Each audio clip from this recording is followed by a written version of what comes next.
I in the way that I grew up, I was never conditioned or taught to hate Palestinians or Arabs. Although I grew up knowing that there's constant wars and living in Israel when I was young and being in Israel in the summers and going to bomb shelters, I never saw the collective of Arabs and Palestinians as my enemies. But there are certain things that I was conditioned to that I was able to disconnect. For example, your kafia, right? I was conditioned to see that as a negative symbol. I was conditioned to see that right away and be like, oh, that's my enemy. Because I didn't necessarily see it as that's Palestinian. I didn't necessarily see that as that's Arab. I saw that as those are the people wearing that or the people that want my destruction. And now when I see you wearing it, you're not my enemy. You're actually a part of me that needs to come and create one thing over here. You're not, I don't even think Israelis and Palestinians are allies. Like we can be allied with another country. We are the same population and are together as one.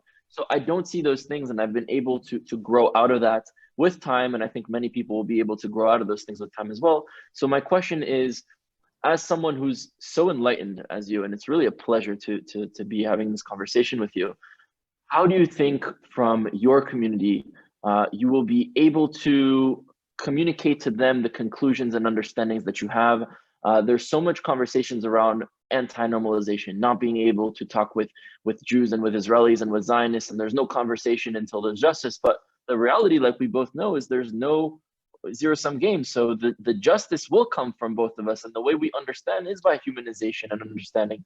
So how do you think you approach that situation? How do you see it moving forward for your population?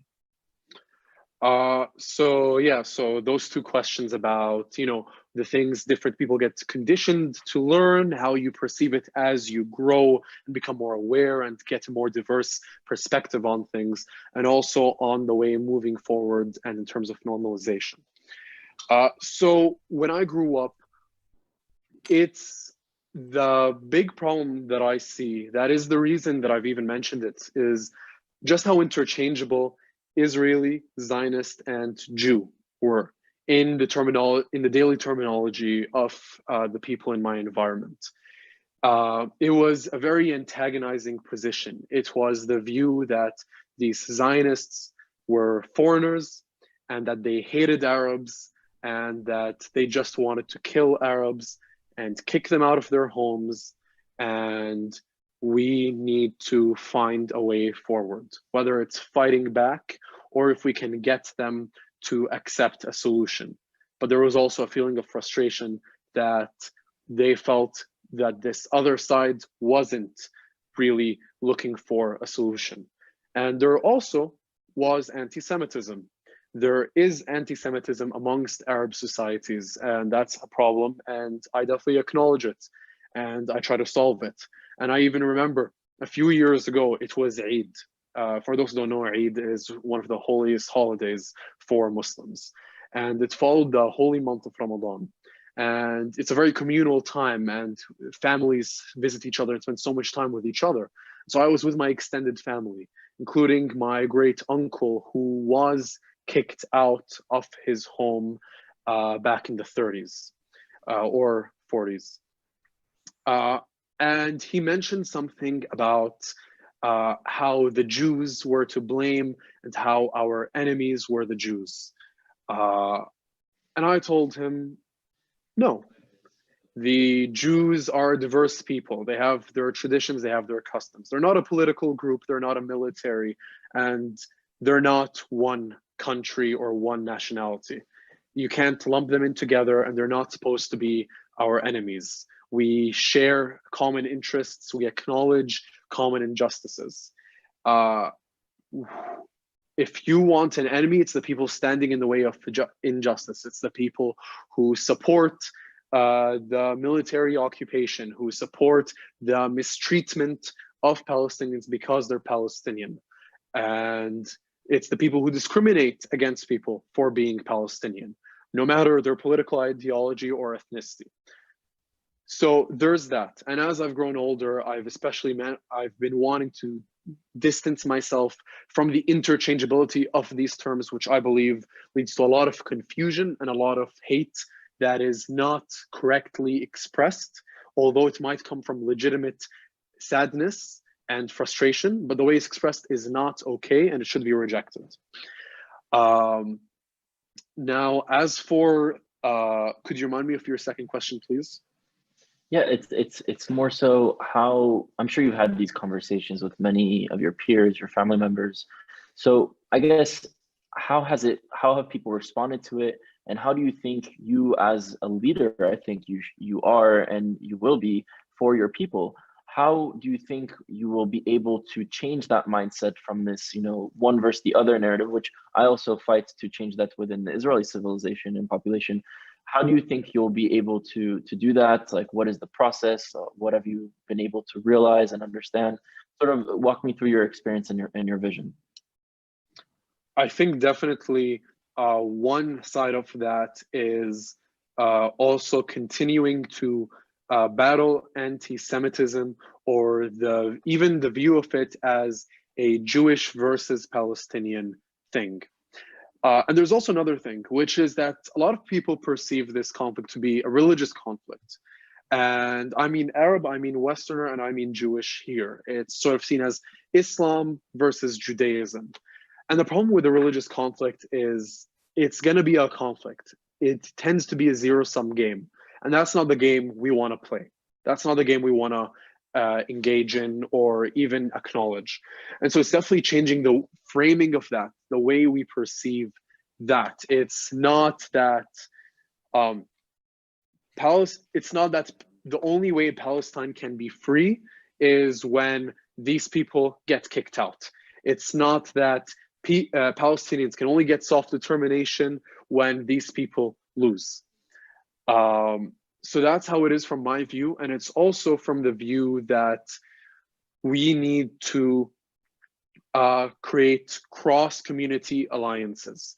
And I think that's great when you see certain Jewish organizations who acknowledge the injustice of the Palestinians, right? Who acknowledge their suffering and advocate for an alliance between Zionists or Jews and Palestinians. But there's also the media aspect, which is that it's almost becoming a part of being Palestinian, a part of the identity, which is the feeling of voicelessness. And I understand this is something Jews definitely relate to, understand, and in your words, is even a part of the identity for many. It's the feeling of voicelessness and powerlessness. When people feel frustrated, voiceless, and powerless, they tend to go to unjustified, hateful, or unproductive things. Unfortunately, that means becoming anti-Semitic, adopting anti-Semitic views. That means embracing violent means, which, though I do not demonize these means because I view them as an anti-colonial response, I do acknowledge there are better ways for all people, all these parties involved, to achieve this peace, to achieve a way forward, and that's without violence. And it's also electing better leaders and holding those leaders to account. Now, one issue is when someone mentions Mahmoud Abbas, right, who even Palestinians make fun of by calling Abu Mazen, right? It's a joke to us. He's frankly a joke to us.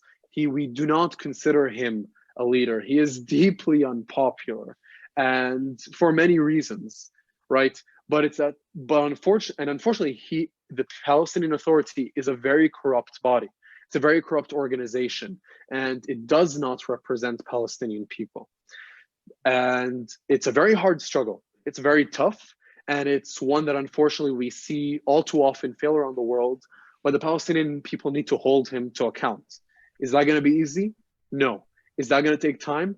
Yes. Will there be a price to pay when a people try to hold corrupt leaders to account? Yes. And so I advocate that yes, Israel is still committing injustices against us fellow Palestinians, my brothers and sisters.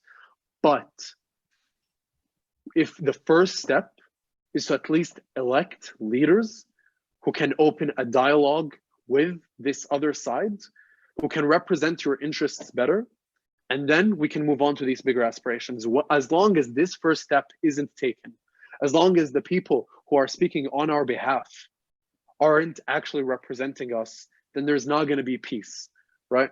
There's just not going to be that. And so from my perspective, that's what I'm going to do. The last thing I'm going to do is, honestly, I'm going to try and discourage people from this two-state solution. I believe neither side will benefit, right?